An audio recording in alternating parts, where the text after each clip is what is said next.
All right, welcome back. This is part 3 of our final video. All right, no, it's been kind of long, but you're almost there.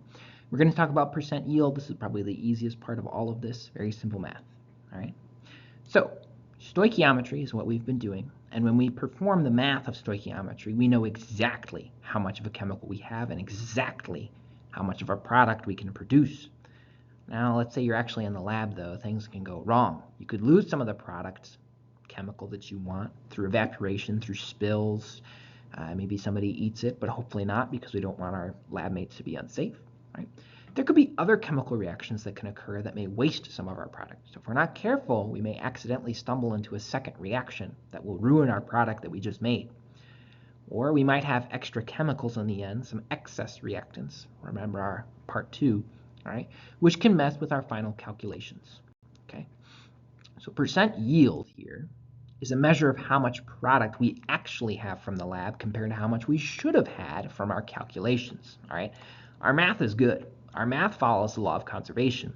Our work in the lab, who knows what actually happened? We might have lost some of that product, or maybe we got too much. Something can happen all the time. Right? So your actual yield, all right, this is what you actually have in your hands from the lab. This is the measured mass of our product. So if you made some product, maybe you're a pharmaceutical company and you made some sort of drug, or maybe you're in a petrochemical company, you made some sort of fuel. This is the actual mass of the stuff that you have, how much you really have. Right? The theoretical yield is in our thinking brains when we did the math, right? How much product we should have based on those calculations, right? Now, our calculations should be what we get for our actual yield, but it's usually not the case. Right? So we have this equation, which I will give you. All right? Actual yield divided by theoretical yield times 100 tells us our percent yield. All right? You can also think of this kind of like a test. All right?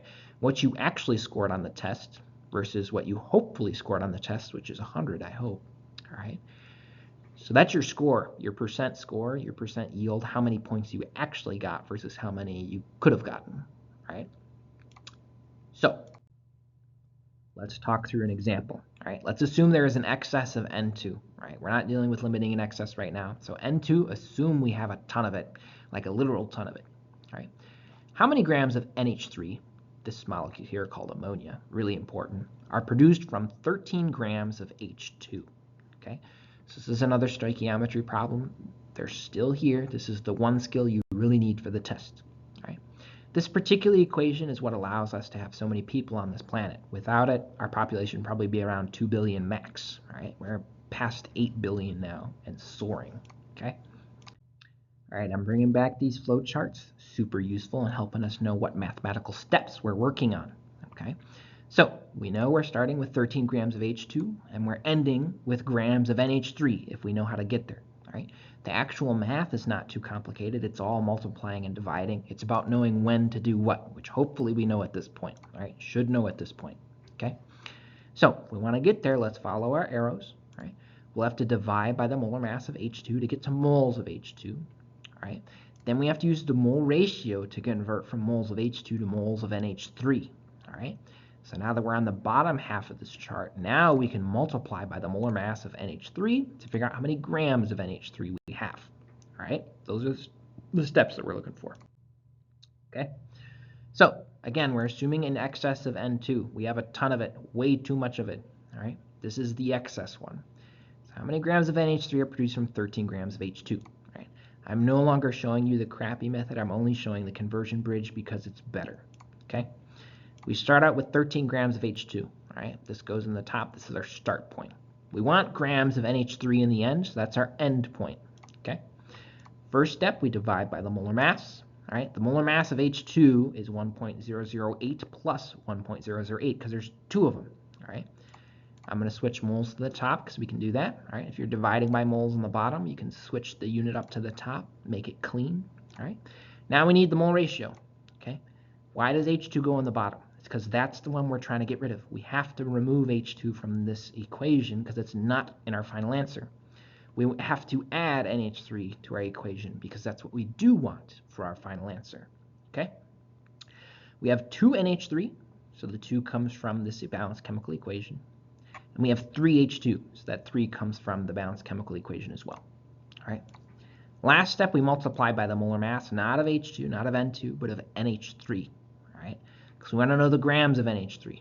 Okay, I'm going to move the moles to the bottom, all right, because we can do that. It's perfectly fine to do with fractions. So now we can double check. Grams cancels with grams, H2 cancels with H2, moles cancels with moles. Our final units are grams of NH3. That double check feature is exclusive to conversion bridges, all right?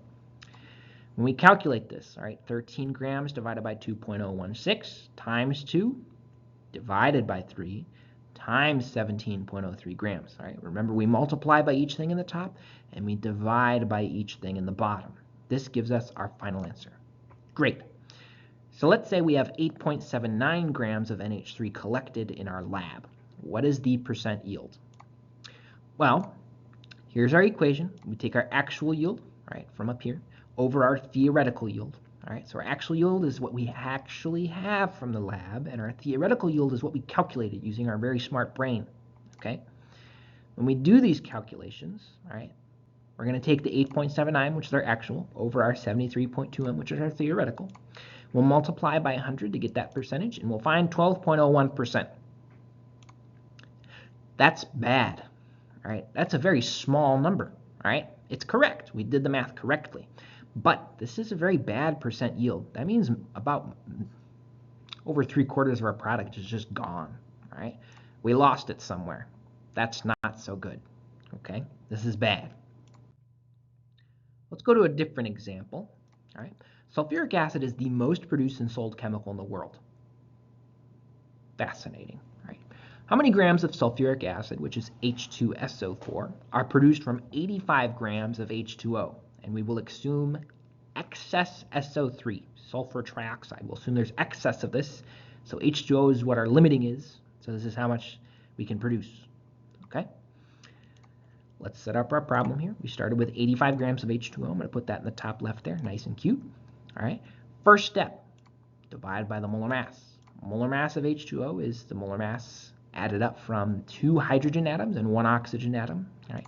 Turns out to be about 18.01, 18.02, potato. All right. I can move this mole up to the top because dividing by a fraction in the bottom is the same thing as multiplying by its reciprocal. We can then use the mole ratio, which very cleanly ends up as 1:1, right? So in this particular problem, it doesn't necessarily matter, but we should write it. H2O goes in the bottom because we want to get rid of H2O. We want to cancel it. H2SO4 goes in the top because that's what we want in our final units. Has to stay, okay? Then we'll multiply by the molar mass, not of SO3 and not of H2O, but of H2SO4 because we want to find the grams of H2SO4. All right, we're going from moles to grams. So we multiply by 98.07 because that just turns out to be the molar mass of H2SO4. All right, moles can go into the bottom, and then we can do our classic double check. Grams cancels grams, H2O cancels H2O, moles cancels moles. We're left with grams of H2SO4. Great, that was what we wanted for our final answer in the first place. Okay, awesome. So we get 462.85 when we take 85 divided by 18.01 times 1 divided by 1, same thing, times 98.07 grams. This is what we get. Great. So now we're going to take our actual yield over our theoretical. Our actual yield is 439.71 grams, which is collected in the lab. And our theoretical is this number we calculated with our very smart brain. Okay. When we move those numbers over, all right, divide by those numbers, multiply by 100, we get 95% yield. That's good. We like that. The bigger this percentage goes, the better. Okay. A little bit about percent yield. All right, percent yield should never be over 100% because we cannot create matter. If our percent yield is over 100%, that means that we added something extra that we didn't count, right? Maybe our product is still wet. We left some water on there. We didn't dry it out fully. Or maybe we accidentally added something else that wasn't supposed to belong there, right? Our percent yield should be as close to 100% as possible to maximize products, right? It's not always close to 100%, but it should be because we know the law of conservation of matter says that matter cannot be created or destroyed. So 100% of it should end up in our hands at the end. We should have it. We don't always. We usually don't. A good percent yield should be above 80%, though some chemicals are so complicated to produce that some yields are as low as 1%. Even when done by experts, it's really hard, all right? Now, the reason why this percent yield matters is even a 5% increase in percent yield could mean a 5% increase in the sale of your chemical or drug, meaning a 5% increase in profits as well. So for a huge chemical company like Monsanto, which is sort of evil, that makes over $2 billion in sales each year, this could add up to be $100 million in extra profit for a 5% increase. All right, that's a lot of money. All right, $100 million for doing your math just a little bit better. That sounds pretty good to me. All right, totally worth all of the struggle. Okay, that's all. All right, you made it. That's the end of part 3. Tried to keep it as short as I could, but it's kind of tough sometimes. All right. Take care, chemists. I'll see you around.